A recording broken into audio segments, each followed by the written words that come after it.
Jeff, Jeff, Jeff. Jeff, Jeff, Jeff, Jeff. Jeff, Jeff. Jeff, Jeff. Jeff. Jeff Stein's our national and presidential expert, noted author. You can find his books at your favorite book retailer, totallyiowa.com, the Iowa Business Report, the Iowa Politics Report. Come to us from KXEL Cedar Falls, Waterloo, where he is currently. I did read it off the camera, by the way. It's been a few weeks since I've talked to Jeff Stein. Hey, Jeff. So we're connected via the video because, technology is a wonderful thing. And in the control room where I'm at, the call letters appear like 9 zillion times. We Thank God. We are even more shameless than AM 950 in this regard, and still it was hard for me. So, did you have a nice time while you were away? Yes, I did. San Francisco is magnificent. Yosemite is. Have you ever been to Yosemite? No. I'll go. No, I've only been to San Francisco once and never been to Yosemite. Go to Yosemite. It's so worth it. And then what you do is not only go to the valley, do the Glacier Ridge Road up there, and then do the Tioga Road. It's hard to even kind of describe. I mean, it just is amazing. I loved it out there. Sequoia was nice. Kings Canyon as well, a very underrated national park out there. Enjoyed that one too. You didn't invite me, so I didn't go. Well, I could have taken you as a +5, +5. Or +5. That's helpful, sure. Well, we would have gotten into some of the toll lanes in San Francisco. All right, so you and I, the last time you and I talked was 3 weeks ago. 3 weeks ago. Holy cow, how is that possible? This is like you and I jumped in the DeLorean and we've gone 30 years into the freaking future at this point. What do you mean? The Florida won a World Series. Okay. When you and I last talked, Joe Biden was the nominee for the Democrats. Trump was there. Trump was starting to lead. There was a feeding frenzy from the national media about getting Biden out. There was this seems like it was months ago at this point. And there was plenty of Democrats that were jumping on board. I am packing to go out to San Francisco on the Sunday. Joe Biden announces he's not seeking re-election. Kamala Harris comes in. Completely different game plan at this point. Everything uprooted and changed. Massive money hauls, massive volunteer signups for her. She goes last week through her VP dance, picks Walz, our governor up here, on yesterday morning, made $36 million in one day off of that pick, and had a speech last night in Philadelphia, which if you are a Republican right now, you need to be scared because that was some serious echoes of August of 2008 in Philadelphia last night. I'll let you, where do you want to begin here? Where do you want to even begin on this? I'll pick up where you left off, and you're right. Josh Shapiro did a great job last night. Yeah, well, so did Walz. That line about the couch was pretty brutal. Well, the one thing about the problem with having Shapiro speak, and you had to have him speak, yes, right? You're in Pennsylvania, for crying out sakes. And making amends that, hey, he didn't get it, but he's still on the team, that sort of thing. Absolutely. But it was to a degree reminiscent of the 1976 Republican convention, where Ford had defeated Reagan. Reagan was in a skybox. Ford wanted party unity and said, come on, Ron, come on down. Reagan comes to the stage and gives an extemporaneous speech that left half the delegates saying, man, we voted for the wrong guy. The key is you don't want to upstage the individual. The ticket or the race is massively different. Now, last week. Well, one thing on that. I don't think anywhere close. I don't think Shapiro upstaged Walz in any capacity, or Harris for that matter. I think it did come across more as a unified team, and I have yet to see anyone, especially on the left, saying, "Oh, I wish they would have kept Shapiro." There seems to be a coalescing around Walz at this point that seems to have been the right choice for the left, at least. I understand why she made the choice.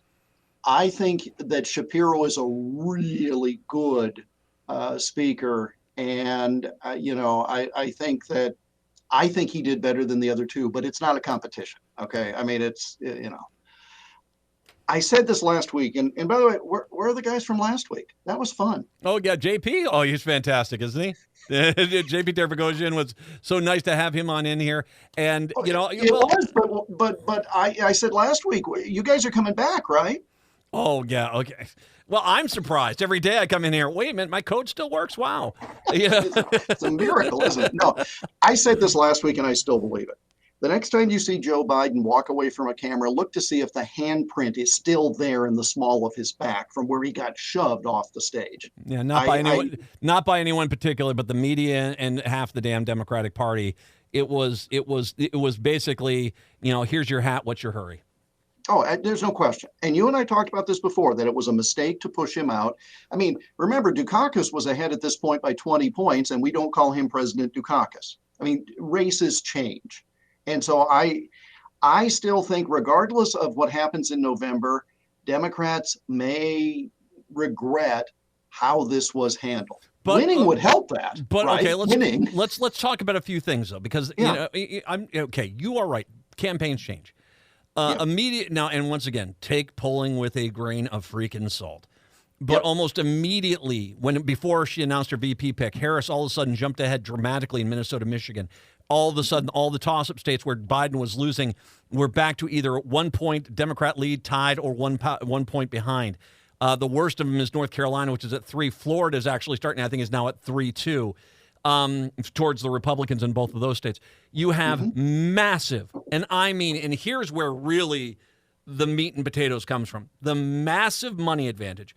But even more unbelievable is the volunteer signups, which have been, I think we're up to like 300,000 new volunteers for the Democratic Party, which you and I know. That's the meat and potatoes of it. Those are the people door knocking, making phone calls, stuffing envelopes. That's what you need to have on the ground. And all of a sudden, the Democrats are surging ahead with this. I think that when you look at it, the foundation is being built, not necessarily about polling or whose pick is there, but you look at money and you look at volunteers, especially the volunteer number. That shows a sign of a strong campaign, the fact that so many people are now running to get out there to help Kamala Harris. We are in the quote-unquote honeymoon phase, and you want to make sure to maximize that because you can't possibly sustain that initial burst. There has been nothing to this point to blunt that initial burst. All right. So I don't expect that she's going to be able to maintain this level of growth. The newness will wear off quickly. That said, how many of these people who sign up right now are going to stay with her until November? Well, the fact that so many signed up in the early stages suggests that they were hungry for an opportunity that was different than the one they were given. With all due respect to the current president, he was not inspiring. And again, a lot of it was the backroom talk in the media, et cetera. There was just this doom that had settled over everything. So they've done in essence, unthinkable, thrown the ticket out, started over with enough continuity that you don't have to hear the noise about passing someone over. So it was always going to be close, and this changes the game plan 100% on both sides. Mm-hmm. Because the Republicans don't know what to do at this point because they now have to defend the old guy, right? And now there's a disingenuousness to this about, Joe Biden sharp as a tack at 81. What? He's not running? Oh, Trump is senile at 78. Well, okay, but the point still remains. You're going to have this generational difference. Well, but you're going to have policy differences. The hypocrisy on that one goes both ways because he's an old man, and then Frank. They tried to play it off as, oh, now he's experienced, but now I've noticed that they're doing everything. The Republican campaigns right now is doing everything to not talk about age because it does not help them now. That was their entire narrative, old man Biden, and now he looks much older than Kamala Harris does. Well, sure. And again, it never was about age. It was about other factors. Okay. We all said age, but that was code for the fear that Mr. Biden had lost a few steps, chronological age. But to your point, you've got a very different person fronting the ticket than you used to have. And that changes everything when all that the Republicans had planned for was a rematch, right? Mm-hmm. It was going to be, I'll prove that I can beat the so-and-so. And the other side was an old man saying, well, I can prove that I can do it again. And, as I've said before, it was like two guys banging into each other at the nursing home with their wheelchairs. Well, now you've got a whole different dynamic. And the problem is, to this point, at least at the top of the Republican ticket, we're doing nothing but personality bashing. Yeah. And I cannot begin to tell you the DEI number stuff, of Republicans. I'm sorry? The DEI stuff. Yeah. That's that. Well, I don't know where they're going to go with that, because that is just no one's being fooled. That just looks like racism. Well, I'm not going to pronounce your name correctly, and I don't care. Okay, really, it's classless, right? I mean, there's the whole thing. All right. I'm hearing from a lot of well-positioned Republicans, including people who have had Trump's ear, who say there are three things to focus on: economy, border, and overall security. Just keep hitting those three and show the differences between this plan and the other people's plan. But instead, the message is personal. Yep. And I'm not kidding you. I can't tell you, but I was in a studio today with a well-positioned Republican who said to someone else, not in politics, you have any way of getting a message to Trump? Yeah, well, because he's got to get off of this stuff. And if there's not a Trump whisperer out there, this is what you're going to see for 3 months. Two things about the Harris transition. Okay. First of all, I was myself was somewhat stunned that there wasn't more. There was a few people. One of the major donors said, "I'm upset that they're not taking this to the convention," which was a dumb idea anyway. But there was one or two. But really, these were minor speed bumps. Pretty much, are you surprised at how quickly everyone coalesced behind Kamala Harris on the left? Oh, am I surprised? A little bit. Yeah. A little bit. But here's why I'm surprised. And I said this last week, and I still think it's true. There's something that happened that was the tipping point for Mr. Biden. Yeah. Maybe it was polls. It doesn't matter. The fact that there were two statements that Sunday, and I was in a car on the way to a speaking engagement when all heck broke loose. You were packing to leave, and it's kind of like, I'm thinking the same thing you were, like, seriously, where's my microphone today? The news is breaking today. But in any case, there were two statements. The one that said, I'm not going to run, and then separately, the endorsement of the vice president. That's odd to me that it wasn't done in one package. The fact that President Obama and the former First Lady did not endorse immediately. I can't decide, and I'd love your input. Did they not endorse for 5 days because they were afraid it would look like it was a fix if they endorsed right away? I agree. Or was it that they were really hoping for an open convention? I think it's that they didn't want to make it look like the fix was in. I think it was, well, first of all, I think the reason why Biden understood the brevity of the decision. And so let the decision, I'm not running, stand on its own. Later on, a few hours later, here's my endorsement. I get that. I agree with you wholeheartedly. I think that people did not want to look like they were dancing on Biden's political grave. And so that they were doing that. Also, really quick here, we've got about less than a minute on this one, but it would seem like, I think one of the things that has definitely jazzed up the Harris campaign is on the state level, no, but on the national level, they replaced clearly a lot of people in the Biden camp and brought in Kamala Harris's campaign people, because that message, that tone changed dramatically immediately.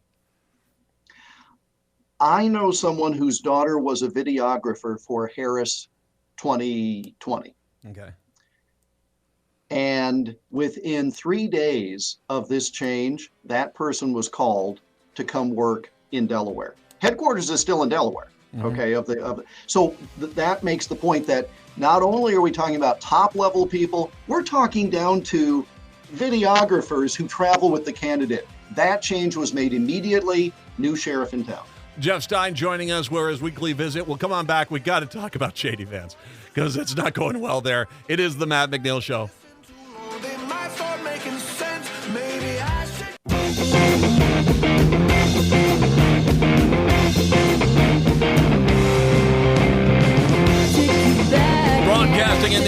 on WCPT 820 Chicago's Progressive Talk and in the afternoons on AM 950, the Progressive Voice of Minnesota. It's the Matt McNeil Show. Jeff Stein joining us right now. Jeff, JD Vance. So I'm gone. All of a sudden, my social media started exploding with couch memes. I don't quite know what. I still to this day don't know what happened. I don't want to know what happened. It is what it is. But considering it was something referenced by Walz last night, that ain't going away anytime soon. You do talk to more Republicans than I do. How are they feeling about JD Vance? Because his polling numbers, and once again, grain of salt, they're in the absolute trash at this point. They don't care about JD Vance because it comes down to, with all due respect to your governor, no one cares about the number 2 pick. This is Trump versus Harris. And as David Axelrod said, this is Trump's to lose. And, does Vance help you anywhere? I don't know. No. I mean, did you not think that everything that he said at the time his book came out was going to come back? Did you not think that all of the things that made him such a darling of the MAGA circuit when he would go on and have these poke at some of these liberal Democrats, did you not think those would come back again? I mean, it's not a surprise. You know what you're getting. And that's where I can't remember. I think it was President Biden who, when he learned of the pick, said, well, Vance, he's just like Trump. Yep. I mean, that's what you were going to get, right? Well, okay. So when when Dan Quayle came on the scene, he was not remembered. He was not very well received. But what did H.W. Bush do? They got him out of the way, basically. They didn't get him in the spotlight. They hit him. Sarah Palin. I think McCain wanted her out of the way after things started falling apart, but she just wouldn't go out of the way. And frankly, I think she was a large reason why he lost in 2008 was because of that. Mm-hmm. If it's so what you have is you have a game plan. If you're a vice presidential candidate, because you're right, the top of the ticket is what people are voting for. If your vice presidential candidate is not resonating or possibly causing you problems, you get them out of the spotlight. You send them out to some town and go to the Elks convention, and they're doing just kind of speeches like this. You don't do what they've done, which is they're sending him after Harris and Walz. He looks, they're going to 30,000 people in Eau Claire, Wisconsin today. He's got like 200 showing up for him. It's not good imagery. Plus, now we've gotten the leaked forward that he wrote for the Heritage Foundation guy on the Project 2025. And, as much as, once again, Trump is frantically trying to distance himself from Project 2025, now here's his vice presidential candidate not only, writing an endorsement, but, forward, but basically spooning the guy from the Heritage Foundation. They need to, if they're going to keep him on the ticket, they need to Quayle him. They need to get him off the sidelines. Quayle was a disaster from the start because when he was introduced, and it was, like at a pier, I don't even remember where the convention was, but it was somewhere near water. And he was just acting, pounding HW in the back like, it was a frat boy. And people had said, why didn't you just push him off the dock? That would have been much easier. Nobody's talking about getting rid of JD Vance. You can't. Not really. At this point. Not really. I mean, unless you've got an Eagleton-like medical file. How's that for a reference? Yeah. But even, I don't think Eagleton would be off the ticket today. So that's what you've got. So you either send him out to really stir up the base, because is he going to bring any independents? No. I mean, let's face it, this election, there's 40% that if it was an empty chair, they'd vote for the Democrat. There's 40% that if the Republican candidate were an empty chair, they'd vote for that person. The fight is in the middle. And who's going to bring people across the finish line? You've got Harris and Walz focusing on abortion.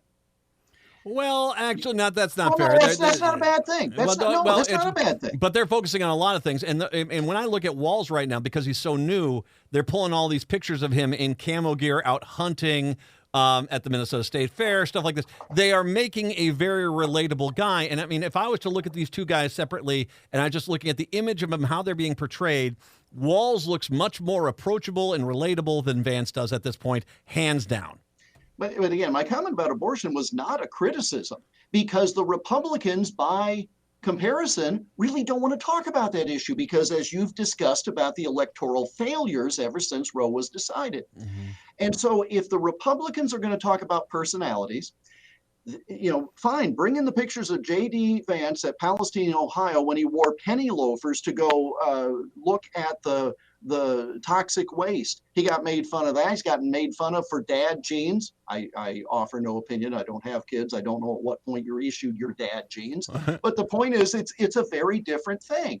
And, I think unless the Republicans get to those three issues that I mentioned and do it consistently, you're not going to bring the people over who don't pay attention till Labor Day. Trump is only doing one rally in Montana this week.